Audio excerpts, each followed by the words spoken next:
Sky news বাংলায় আপনাদের স্বাগত জানাই। প্রতিদিনকার মতো ভোর 4টের সময় ঘরদোর ঝাড় দিয়ে তার ময়লা ফেলতে গিয়েছিলেন সমুদ্রগড় নুসরতপুর গ্রাম পঞ্চায়েতের বিমল সাহা।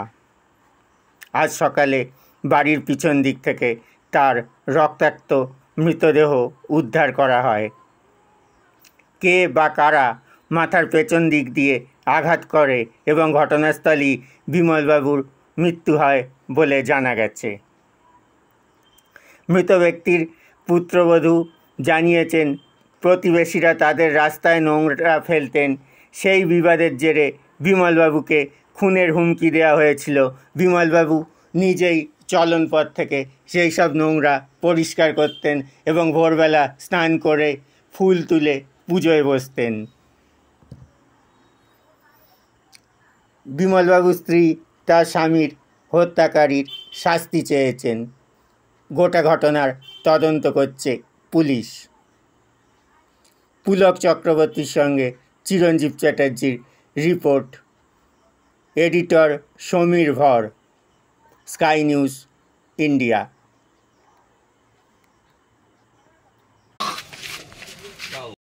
পুরো মার্ডার করেছে। উনি সুস্থ স্বাভাবিক মানুষ, ওনার একটা রোগ ব্যাধি ছিল না যে উনি হট করে মরে যাবে। ওনার কত আশা স্বপ্ন।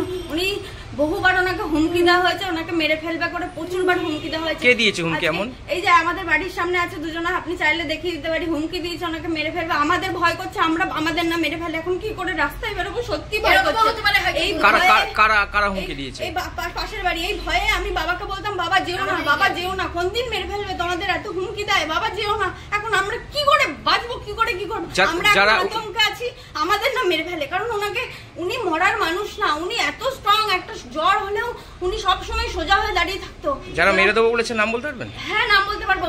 এর আগে ঝগড়ার সময় ওনাকে হুমকি দিয়েছে মেরে ফেলবে। আজকে ওনার যে, উনি যে মরে গেছে, মানুষটার পৃথিবীতে নেই, তাও ওই জায়গা সম্পত্তির কথা তুলছে, বলছে ওই জায়গা ওনার না, উনি তো আর নেই, তাও তোদের জায়গা নিয়ে যেতে হবে।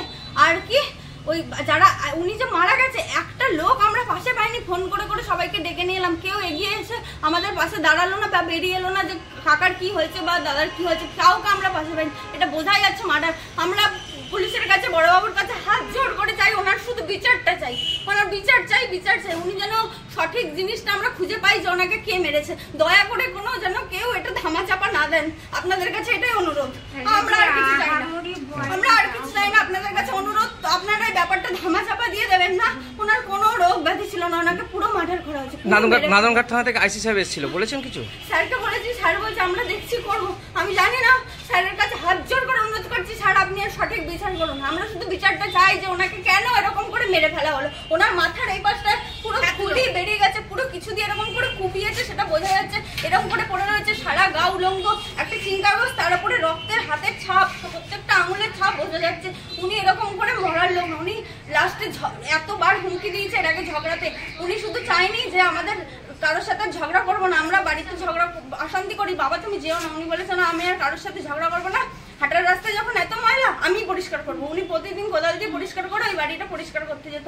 মানুষের কত বড় শত্রু হয় যে হাঁটার রাস্তায় এরকম গুয়ের চিন্তা করে, মানে বিভিন্ন রকম নোংরা, এঠো, মাছের কাটা সব ফেলে রাখতো। আর আজকে তাকে এরকম করে মেরে। কে হন উনি? আমার বাবা হয়, শ্বশুর মশাই। আপনার নাম? আমার নাম জয়শ্রী সাহা। ভোরবেলা ওঠেন, উঠে নিয়ে ঠাকুর পুজোর ফুল তুলে নিয়ে উনি ঘরে আসে। এসে নিয়ে উনি আবার গামছা কি ধুতি পরে নিয়ে আবার বাইরে আমার ওই বাড়ির রাস্তার মধ্যে সবাই নোংরা ফেলে, সেই রাস্তা পরিষ্কার করতে গেছে। ওই বাড়ির সামনে নোংরা ফেলে? হ্যাঁ, আমার রাস্তা ঢোকার রাস্তাটা যে, ওই রাস্তার মধ্যে নোংরা ফেলে সবাই। সেই নোংরা গুলো পরিষ্কার করতে গেছে। উনি নিজেই পরিষ্কার করে, কাউকে বলে না পরিষ্কার করতে, কারোর সঙ্গে কোনো কথাও বলে না উনি। তারপর এবার পরিষ্কার করে, প্রায় দিনই পরিষ্কার করে উনি। এতদিন কিছু হয়নি, আজকেই এই ঘটনাটা ঘটে গেল। এই ঘটনা ঘটলো যে ওনাকে মার্ডার করা হয়েছে। হ্যাঁ, উনি এইভাবে স্বাভাবিকভাবে মরা না, আমরা দেখে যেটা বুঝলাম। ওনাকে মার্ডার করা হয়েছে? হ্যাঁ, ওনাকে মার্ডার করা হয়েছে। আচ্ছা, আপনি কাউকে সন্দেহ করছেন? আমার সন্দেহ বলতে আমি এখন আইডিয়ায় আছি, যাকে আমি এখন বলবো না, কারণ আমার আগে তদন্ত হোক। আচ্ছা, হ্যাঁ, তদন্ততে কি বলে আমি সেটা দেখবো, তারপরে আমি বলবো। কি চাইছেন এখন? আমি এক বিচার চাইছি। আচ্ছা, আমার রাস্তায় যেন কেউ নোংরা না ফেলে, ওই রাস্তায় ঢোকার রাস্তায়, এই বিচার চাইছি। আর চাইছে আমার স্বামীর বিচার, মার্ডার কেসে বিচার চাইছি। আপনার নাম? আমার নাম সন্ধ্যা সাহা। স্বামীর নাম? স্বামীর নাম বিমল সাহা।